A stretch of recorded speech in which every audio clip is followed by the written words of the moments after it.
Thank you for joining us today on explore.org. I'm your host, Mike Fitz. Often our live chats focus on one particular place or one species. Today, however, we will explore two of the grandest national parks in California, where even in those protected spaces, the human influence over nature continues to expand, and stewardship of unique and rare landscapes requires an increasingly active hand. And if you have questions about that topic as we move forward through the broadcast, you can drop those in the chats below the live camera feed on explore.org. And we have some helpful moderators that are looking at that right now, and they'll send those questions my way. I'll do my best to try to answer at least a few of those as the broadcast continues. But I think we can begin our broadcast by talking about a really special place in Northern California. Let's begin our journey to the Redwoods, the tallest trees on Earth. When we enter a redwood forest, we experience a place that is both familiar and otherworldly. Trees grow as normal, but the scale of the scene is wholly different. Redwoods routinely stand taller than a football field is long and wider than the front of a city bus. Their lifespans are among the longest ever recorded. I spoke with Michael Galore, a National Park Service ranger at Redwood National and State Parks, about how the experience of visiting redwood trees has changed in the age of social media and how parks are thinking about managing that experience. Michael, thanks so much for joining me today. It's good to speak with you. It's good to speak with you, Mike. It's been a while. It has, actually. And Michael and I, actually, this is a secret. Not too many people know, but Michael and I first met long ago in Katmai National Park, Alaska. So he's also an alum of Katmai and knows many of the brown bears up there. But he's since moved on to Redwood National Park, which is one of my favorite parks. You know, we've all heard that redwoods are big, but could you describe some of the superlatives of a redwood tree for people who may not have had that opportunity to see, to see one in person? Sure. There's many. As you suggest, they are the tallest trees in the world. The tallest one we know about right now is just about 180 feet, and it's still growing, I might add. Redwoods are also some of the largest organisms on Earth. And, to give you a sense of their size, some of these trees are, almost 30 feet in diameter at their base. Redwoods are also among the oldest living things on Earth. The oldest tree we know about, the oldest redwood tree we know about, is about 2,200 years old. So yeah, lots of superlatives for sure. You know, redwoods are, like you said, some of the longest lived organisms on Earth, but now they're experiencing humanity in a way that they've never experienced before. More people than ever before, to be maybe more specific. So how does the internet influenced how people are visiting these places and experiencing redwood trees? Yeah, I mean, so, I think on one hand, I mean, the internet's been amazing, right? I mean, we're able to share information about this incredible place, about these incredible trees, much as we're doing right now. So that's amazing. We're able to share a lot of information to help people plan their trips and come to this place and have these, potentially life-changing experiences among the tallest trees in the world. So, that's been great. And social media too. I mean, people are sharing their experiences with each other, and parks are able to share experiences with visitors themselves and back and forth. And that's truly amazing. I guess, perhaps part of the downside is, there's a lot of misinformation out there as well. And that can be dangerous to visitors and perhaps potentially dangerous to the park resources themselves. I think one example of that is, to step back just a little bit, our parks, like I said, many of the California state parks were created in the 1920s and 30s. And so they have a 1920s and 30s infrastructure that was designed to accommodate the types of visitation at the time. And they were not created, the parks were not created for the million-plus visitors we get today. The increased foot traffic and, the kinds of vehicles and the number of vehicles that are coming today, large RVs. So that's a management problem. It's not the visitors' problem. They're coming here to have a great experience, and many of them are. But it's really a management issue that we need to be working on ways to accommodating this increased foot traffic. And foot traffic in particular is becoming a real problem. We're seeing increased social trails, that is, trails being created by visitors that are not planned by the park and that are not maintained by the park. And so those are having some pretty serious impacts on park resources. We're seeing a lot of trampled vegetation. We're seeing a lot of garbage in a lot of areas, a lot of human refuse. So that here at Redwood is one of our primary concerns. And we think a lot of this increased foot traffic to areas that we haven't planned for is coming from ideas being shared on the internet. So good and bad. And I think maybe what you describe is exemplified by visitation at a grove of trees called the Grove of Titans. Can you describe where the Grove of Titans is and what has happened there in the past 10, 15 years? Yeah, sure. So Grove of Titans, this is a good example of what we were just talking about. Grove of Titans is an area of Jedediah Smith Redwood State Park where indeed, some particularly large individual coast redwood trees grow. It was first identified and named by some well-meaning researchers in the late 1990s, I think 1998. And that name and that location has kind of been perpetuated across the internet in the last decade or so. And people are trying to seek out this Grove of Titans. And it wasn't a place that was named by the Park Service. We didn't have trails necessarily going to Grove of the Titans. And so people wanting to go there would find coordinates or GPS coordinates online and go out into the woods and try to find these trees. Now, there is a trail called the Mill Creek Trail that does go pretty much right through there. But I guess for some folks that wasn't quite good enough. They wanted to find a specific tree in the Grove of Titans. And so they followed instructions they found online and created, unfortunately, a spider web of social trails throughout that Grove of Titans area.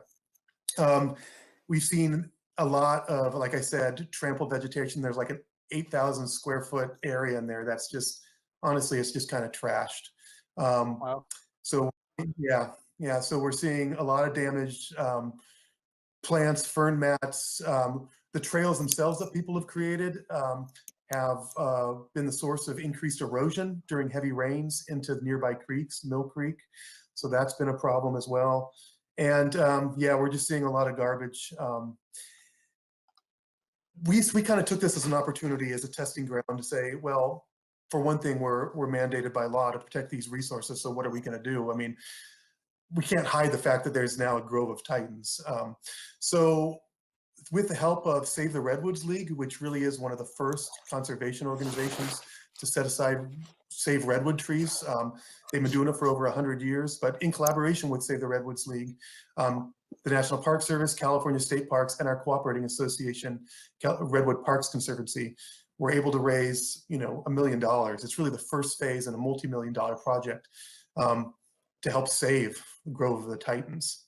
And what that's going to do is that's going to help build over 1,000 feet of elevated platform, a new trail actually going into the Grove of Titans proper. And it's going to give us the chance to also do some interpretation in the area, talk about how we hope to mitigate some of these impacts in the future, and maybe help visitors understand some of the impacts these social trails are having on our park resources. So the Mill Creek Trail is now closed. It actually closed this fall. It'll be closed for about 1.5 years as we try to, repair some of the damage and install this new elevated walkway into the Grove of Titans. But it really is a good example, a good case study of what's happening in a lot of areas in the park.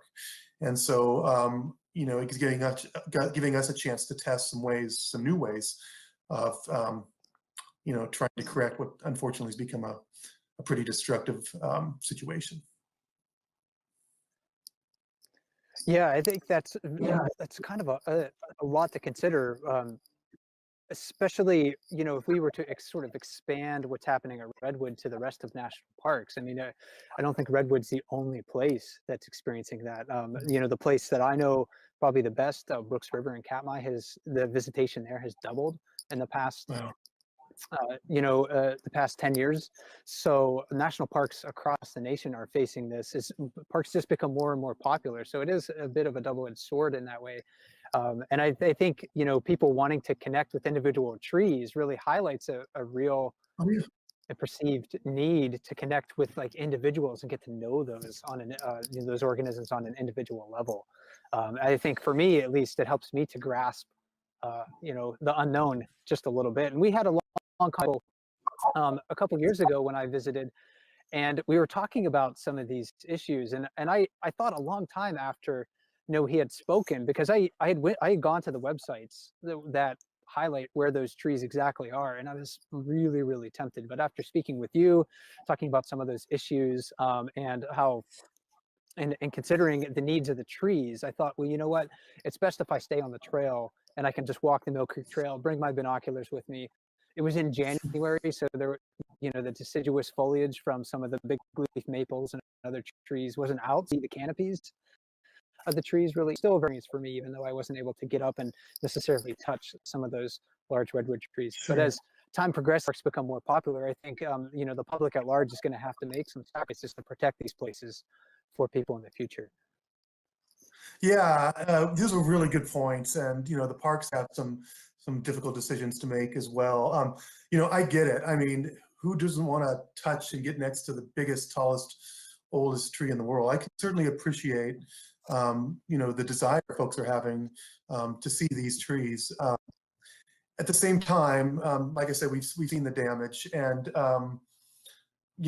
my concern is that in a lot of ways, visitors are literally missing this incredible forest for the trees themselves. And on a management level, another challenge I wanted to mention is, the biggest, tallest trees in the world will not be forever. There's going to be a new champion someday. The tallest tree right now will someday die, and there'll be a new tallest tree. And so that's kind of a unique challenge as well. Are we going to build a trail to the tallest tree in the world, to today's tallest tree in the world, only for tomorrow or next year or 100 years from now, maybe there's a new champion? Is that a wise investment on our part?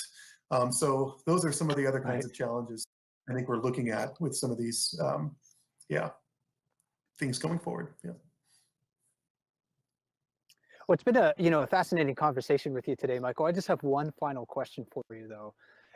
When you're walking through a redwood forest, what's your favorite thing about that experience, if there is one favorite thing? Oh, wow. My favorite thing. I will say, well, this, we've had the great privilege to live and work in some of the most outstanding places on this planet. Katmai is another example. But there really, truly is something about the redwood forest that I've never experienced anywhere else. You walk into a grove of redwoods and, you just get it. My job as an interpreter is to help people, form personal connections with these places, meaningful connections with these places. But in the redwood forest, I've seen visitors connect in a way that, I'd just be getting in the way. I've seen people on their knees. I've seen people with tears in their eyes as soon as they walk into the forest. So there's a very personal and visceral reaction we have when walking into these forests. So for me, it offers perspective. That's the word I think I want to use. Trees that are this tall, this old, this large really help me put my own life in perspective. And so in kind of a paradoxical sort of way, I think the thing I like best about a walk through the redwoods is doing it with someone I really care about, whether it's my daughter or my friends or my wife. It really helps me slow down and really value those relationships. And I think that's kind of what redwoods do for me. What they're trying to tell me. You know, enjoy this life, enjoy the people around you, and take it slow. So I think that's what I get out of this wonderful place, out of this forest. Well, that's a fantastic end our conversation on, perspective and how we value these places. Michael, thanks so much for joining me today. It was a conversation. Yeah, thank you so much. It was a pleasure to speak with you and share this with your audience, and hope to do it again sometime.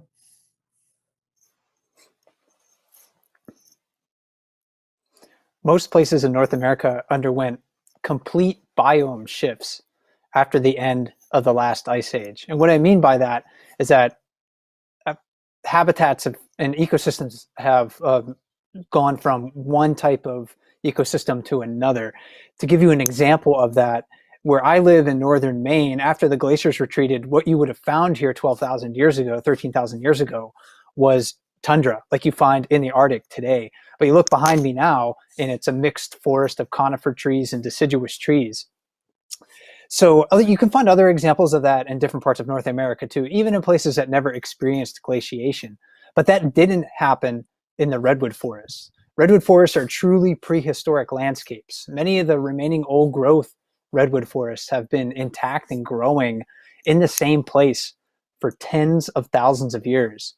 But redwood trees never experienced a volume of humanity like they do today. So while the longevity of the habitat is incredible, we need to be careful about how we enjoy those spaces. And I do want to thank again Michael Glore from Redwood National State Parks for sharing his expertise and insight. And I don't know if anyone noticed, but I had a different hairstyle during that interview. I actually spoke to Michael early last year in the before times, and there's been some changes to to a lot of things since then. And also, Redwood National Park and state parks, I should say, have moved forward in their efforts to protect the Grove of Titans. They started to build that boardwalk that Michael was referencing. So if you want to learn more about that effort, you can go to Redwood National Park's website at nps.gov/REDW. And if you want a moment of Zen, you can please tune in to the Redwood Cam located across Smith River and into the Stout Grove at Jedediah Smith Redwoods State Park. We did have a couple of questions that came in during the conversation with Michael. I'm going to try to give some brief answers to those before we move on to our next national park in our broadcast today. Somebody was wondering, what is the top average height of a redwood in about 100 years? And you know what? I don't know off the top of my head, but I wanted to bring that question up because there's an interesting aspect of redwood and sequoia trees that I find quite fascinating. And even at their oldest ages, when they are more than 2,000 years old, for example, they are still rapidly growing trees. Compared to, we tend to think of young trees as being perhaps the most vigorously growing across the lifespan of that individual organism. But I think maybe about 10 years ago, 15 years ago or something like that, some researchers out of Humboldt State University in California ended up actually measuring the total growth of sequoia trees, for example, like the General Sherman tree, the largest tree that we know of on Earth by volume. And when you measure the growth of even like the twigs, the branches near the top of the tree, you're not just measuring the girth of the bole itself. Those researchers ended up finding that the General Sherman tree, despite being thousands of years old, is actually the fastest growing tree on Earth. So not only do redwoods and sequoias have the potential to grow very rapidly when they're young, but they hold that potential and continue to grow rapidly when they're very old. So, and I find that to be an incredible and an amazing characteristic of those two closely related species. We'll actually talk more about sequoia trees at the end of the broadcast. Somebody else was wondering, do redwood trees grow only in the United States? And the redwood trees are endemic to the west coast of the United States. So you will find those growing in the wild only in California, and very southwestern parts of Oregon. I think that was the northern extent of their native range. But they've been planted in other places. You can find redwood and sequoia trees, I think growing, or at least redwood trees I know growing in New Zealand, for instance. In Hawaii, they've been planted. So they've been transplanted to other parts outside of their native range. And the consequences for when we move different species from one part of the planet to another can be quite profound. And that actually kind of transitions me to my next thought and our next park, actually, a park that has been significantly altered by the introduction of non-native species. This is a park also in California. And this different national park has its own challenges to protect the landscapes. And while those challenges are different, they're no less significant. On an archipelago of islands off the coast of Southern California live an abundance of plants and animals found nowhere else. Through the combined influence of isolation, time, and chance, Channel Islands National Park is one of the richest areas in North America for endemic species. And these are species that are found only on Channel Islands. Channel Islands, for example, is home to the island fox, a house cat-sized version of the mainland gray fox, and one of the smallest canine species in the world. On the largest of the Channel Islands, Santa Cruz, lives the island scrub jay, one of the only species, or actually the only species of North American bird that's found on a single island. And on Santa Rosa Island grows the Torrey pine. This is perhaps the rarest pine species in the world. In total, Channel Islands National Park is home to 145 endemic species, and all within a half-day's boat ride of Los Angeles. To protect and conserve such a diversity of rare and unique species, it's often necessary to look at the islands with a habitat-wide lens and to discuss the uniqueness of Channel Islands and the efforts to restore and retain the special habitats and the special species found there. I spoke with Annie Little, a biologist with Channel Islands National Park. Annie, thanks so much for joining me today. Thanks for having me. Good morning. Channel Islands is a remarkable place. I've been lucky enough to visit there just one time. I hope to get back in the future. But I want to know what combination of factors led to the evolution of such a high number of endemic species on these islands? Well, several factors contributed to that. One is their isolation. The islands have never been connected to the mainland. So with their isolation and over time, you have species that once they get to the island, they're separated from the mainland, and over time they evolve into new species and new subspecies. So it's a combination of the remoteness of the islands, the isolation from the mainland, and then simply time and the evolutionary process that leads to new species. Channel Islands might seem a world apart from the cities of Southern California, yet it was frequently inhabited by people before European contact and colonization. So how did indigenous cultures influence the island ecology? Well, that's right. The Chumash and their predecessors have occupied the islands over 13,000 years. There's been a long history of human influence on the ecosystem of the islands. The Chumash tended native plants out there. They cultivated plants for purposes such as medicine, food, basket weaving materials. And they also use controlled burning on the landscape, again, to improve diversity of native plant communities, also to open up areas for hunting, and to just improve overall cultivation of native plants. But how did the arrival of European explorers and settlers affect the islands, especially when we compare their activities to the Chumash? Yeah, that was definitely a new phase with island occupation. And they brought a range of introductions to the islands, which had a profound effect across the landscape, primarily with the introduction of non-native plants, which has dramatic impact across the landscape in terms of displacing native plant communities. That was a major impact. Also, over time, the introduction of grazing animals had also another profound impact across the landscape with impact on native plant communities, which really serves as the base of the ecosystems out there and provides habitat for all the animals that live on the island. So when you have the introduction of grazing animals, it really does dramatically alter the landscape.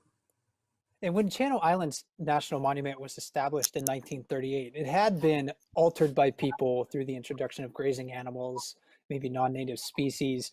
It still contained a unique diversity of plants and animals, but these plants and animals were uniquely vulnerable to changes imposed by people.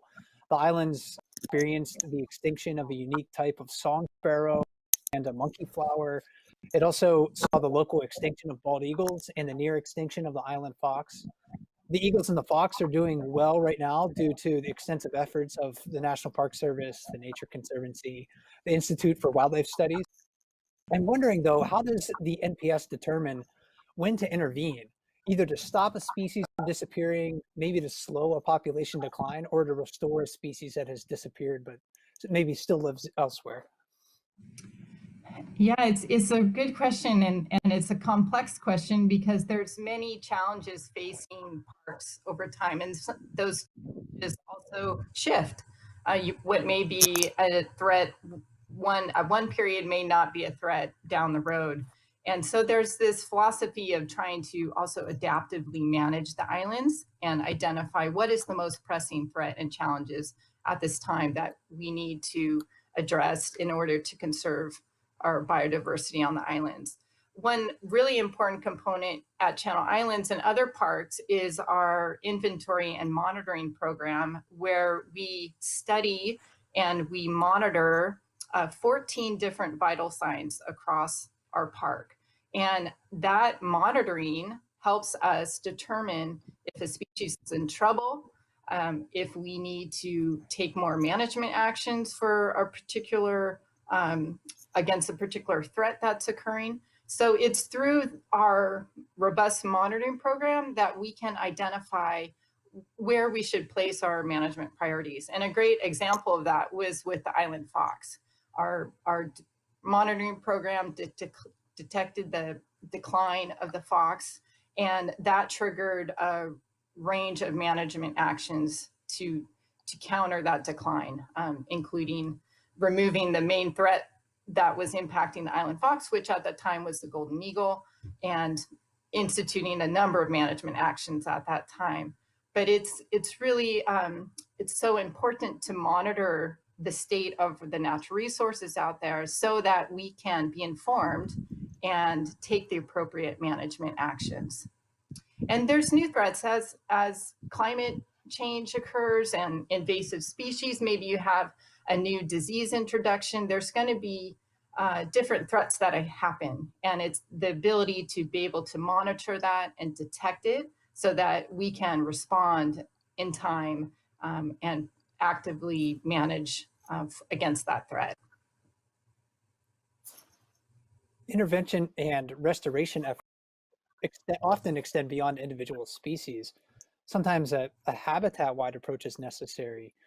So I want to take the conversation to a rare forest type that you have existing on Santa Rosa Island. Can you explain what a cloud forest is, and how can that perpetuate in Southern California, an area that's famous for its abundant sunshine? Yeah, it doesn't seem possible to have a cloud forest in Southern California, but we do. And it's because on Santa Rosa Island, we have these higher elevation ridges that have a complement of island oaks and pine species. And because of the orientation and the location of these islands, they capture fog, particularly during the summer months, that creates this cycle. And it's called a cloud forest because these trees and these plants, these communities, depend upon the fog and as part of their hydrological cycle. And without that fog, they really couldn't subsist. So we call it a cloud forest because of their dependence upon the seasonal fog out there. And with the removal of the native vegetation, primarily from sheep grazing in the 1800s, that removed a lot of the native vegetation in the cloud forest area, which allowed or created the opportunity for substantial erosion in that area and sedimentation in the watersheds.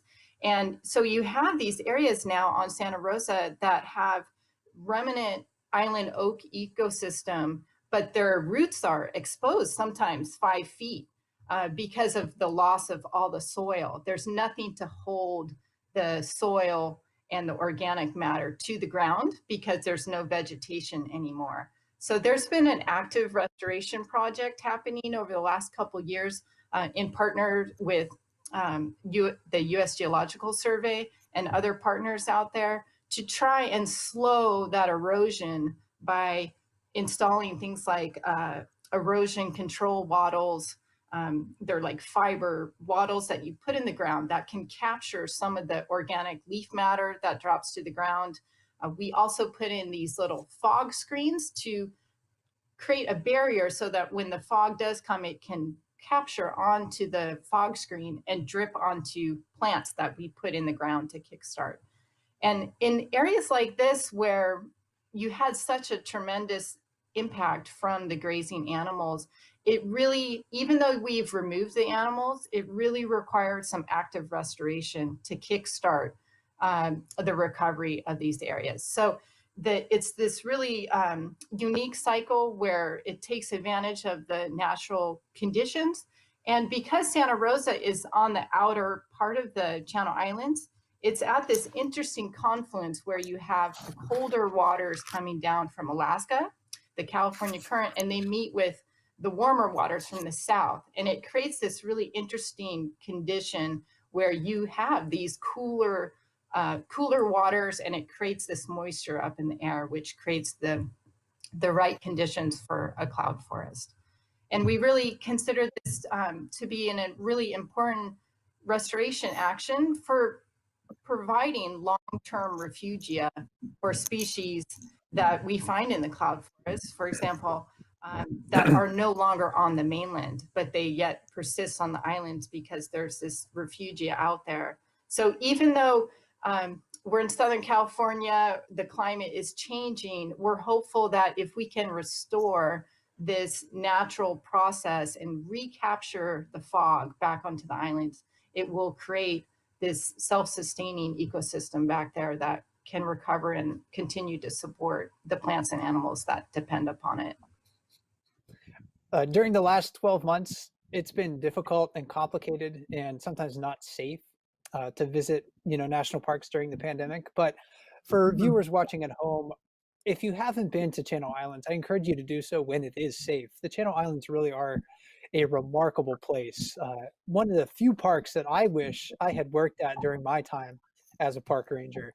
And these islands are a Galapagos with relic ice age habitats. You'll find no other place like it on the planet. So in those spaces, to protect the island's biodiversity, rangers and biologists like Annie are making significant strides and efforts that need to encompass entire habitats. And Annie, I would like to thank you again for joining me today. We learned a lot about Channel Islands. Thanks for having us, and I hope you get back out to the islands, and those that are watching, we welcome you to the islands. Thanks to Annie Little once again from Channel Islands National Park for her insight. You can learn more about Channel Islands National Park on their website, nps.gov//CHIS. And check out our webcams on explore.org that are in Channel Islands or near Channel Islands. The webcams of nesting bald eagles, peregrine falcons, and the underwater kelp forest there. Tremendous diversity to see on those cameras. We're going to conclude the broadcast here in just a moment. There was a question that came up kind of earlier in the broadcast that was related, though, to something that Annie spoke about. And that question was, how is climate change affecting redwood trees? If you, when you're listening to Annie speak a couple of times, she did talk about how climate change was, complicating her efforts to sustain those rare habitats on Santa Rosa Island. The same goes with the redwood trees. The same goes with the sequoia trees. And for a moment, as we conclude the broadcast, I do want to focus on that one maybe big challenge that's looming over our communities. It's looming over our national parks. Climate change is certainly protecting, or excuse me, climate change is complicating efforts to protect our parks. Indeed, the effects of climate change they're woven into the fabric of our parks. They're woven into the fabric of our communities, as recent events have illustrated. Last summer, for example, wildfires across California, demonstrated how dramatically landscapes can change. Those burned through many sequoia groves. Those burned through many redwood groves. And wildfires are, a natural part of many ecosystems, but they burn more intensely and hot under dry conditions like those that might prevail in California under a warming climate. And amid the devastation caused by fires as they burn through communities, scientists were also surprised to see some of the largest trees on Earth fall victim to fire. Sequoia trees grow in the wild only in isolated groves of the Sierra Nevada of Central California. Sequoia trees were once thought to be impervious to threats that kill most other trees, such as things like fire, insect attack, drought. Under typical conditions, perhaps one or two of the 1,000 or so truly giant sequoia trees died each year. Old trees, they died most often when they just fell over. They were that resistant to those other threats. Times change, though, and sequoia trees are perhaps no longer as impervious as they once were to fire and beetle attack. The changes we've imparted on the tree's habitat have made it a lot harder for them to survive some of those threats. In national parks and forests where sequoia trees grow, decades of fire suppression have allowed smaller trees to proliferate in sequoia groves. Prior to 20th century fire suppression efforts, some sequoia groves experienced low intensity fires every few years. Those fires killed smaller trees, but generally didn't harm the large sequoias. Today, the structure of the forest is changed. Particularly, it has an abundance of smaller trees in many of these sequoia groves and redwood forests too. Those smaller trees provide a ladder for flames to reach the canopy of the giant trees. That, combined with hotter climate change fueled fires, have upended the assumption that sequoia trees will survive intense fire. The Castle Fire, for example, in 2020 killed hundreds of centuries old sequoia trees. And that was a surprise to a lot of biologists and foresters who manage those groves. So with the sequoia tree, biologists must not only consider what sequoias need for their own growth, how much water they need, for example, how much precipitation they would need to sustain those populations in the wild, but also how climate change and past fire suppression are complicating efforts to protect the trees. As United States Geological Survey ecologist Nate Stevenson remarked to the Los Angeles Times last year, and I quote, "If fire hadn't been excluded from those groves for so long, the fire effects probably would have been a lot less severe. We could see a lot more of the severe fire behavior in the future. This has really shaken me up and shaken up others into thinking we have to do a much better job of protecting these groves," end quote. This is another lesson that suggests, at least I think it suggests, that national parks must be managed for change. It's a challenge that's not unique to parks in California, but it's certainly very visible in those places. Groves of mighty sequoia trees will need constant management and attention now and in the future. And with more people than ever visiting our parks, rangers like they are at Redwood National and State Parks will be making increasingly difficult choices about how to provide people with enjoyable, meaningful experiences while ensuring the things we value about parks do not disappear. And like at Channel Islands, we need to think beyond letting nature take its course in order to help rare habitats and species survive. The future of our parks and wild areas is dependent on the actions we take now. My name is Mike Fitz. Thanks for watching the broadcast today. And as we like to say at explore.org, never stop learning.